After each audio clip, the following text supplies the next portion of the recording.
Biz ish basseyniga sho'ng'idik. E'tibor beryapsizlarmi? Oxirgi paytlarda hamma xuddi shunaqa ishga sho'ng'ib ketgan. Xo'p, fikri xayolimiz o'zimiz uyda bo'lgan taqdirimizda ham fikri xayolimiz ishda bo'lib qoldi. Telefon orqali, kompyuter orqali faqat ishdamiz 24 soat.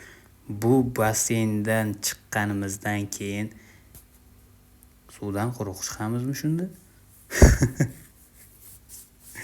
Ko'pchilikda kredit, kommunal, benzin, shtraf, bola chaqali odamlarga bolalarning maktabi, bog'chasi, bunda по-любому erkak kishining qarzi bo'ladi, qarzlarni to'la. Oxiri o'sha ish basseynidan quruq chiqarkanmiz-da.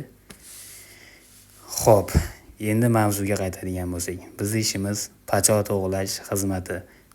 Videolarimizni saqlab qo'ying, zarar qilmasligi aniq, yaqinlaringizga jo'natib qo'ying. Qolgan videolarimizni ham yaxshilab ko'rib chiqing. Do'pposli ishlarimiz batafsil ko'rsatib o'tilgan. Xudo xolisa mijozlarimizni hammasini xursand qilib kelyapmiz. Sizni ham mashinangiz mabodo pachoq bo'lib qolgan bo'lsa, murojaat qiling, zo'r qilib to'g'rilab beramiz. Joningiz sog' bo'lsin.